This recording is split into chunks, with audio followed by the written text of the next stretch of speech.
So yes, we live in subjective universes, each of us isolated within our own internal constructs of the outer world. And in the space between you and me, we construct these infrastructures that allow us to somehow bridge that gap and communicate. And of course, we need to keep in mind that these infrastructures can never be objective, because no matter what, we will always perceive things from our own individual point of view. But they can at least be intersubjective. Subjective, but a subjectivity that we agree upon. Kind of like when we decide to call things the same name. So if I eat a donut and you eat a donut and I think it's delicious and you think it's disgusting, we still at least agree that that thing is called a donut and that it should be a certain way, it should have certain properties, it should have a certain consistency. So despite the fact that that specific donut has evoked different experiences and opinions in you and me, we can still agree what it is, and therefore we can communicate information about the donut between each other and to third parties.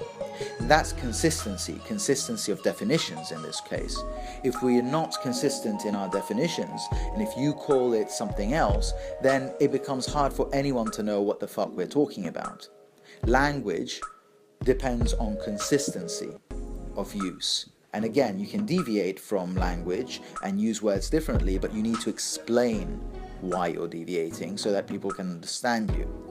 Consistency is very much like the rule of law, a concept I came across in my career as a lawyer. And for those of you who don't know, but it's pretty straightforward, I think you do, it's the idea that the law is above everything else. It's above the interpretation, but more importantly, it's above the authority or power of those who seek redress. The law is above everyone and has to be applied consistently and uniformly, as opposed to arbitrarily. Why is this important? Well, for me, and this is where consistency comes in, it's about predictability. It's allowing people to know the precise consequences to certain actions, which then allows them to make their choices within that society. And they can still kill somebody, you can still murder, you can still steal, just don't be surprised if when you do, you get locked up. Now, this kind of consistency of predictability seems important in terms of our daily lives too. I think of it like traffic.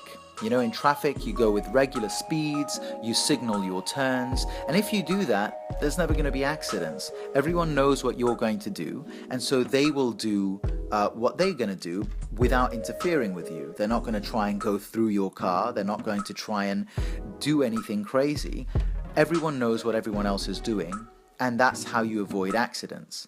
It's the sudden surprises when someone suddenly jerks into the next lane without signaling. That's the kind of things that break the balance and exit from the harmony of the traffic and create those accidents and havoc and what we could call false notes in a melody.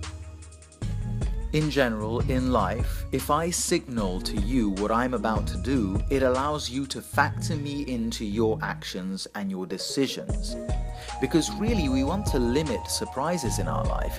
It's already hard enough to hold everything together this way without the outside world causing interference and unnecessary disruption in our lives.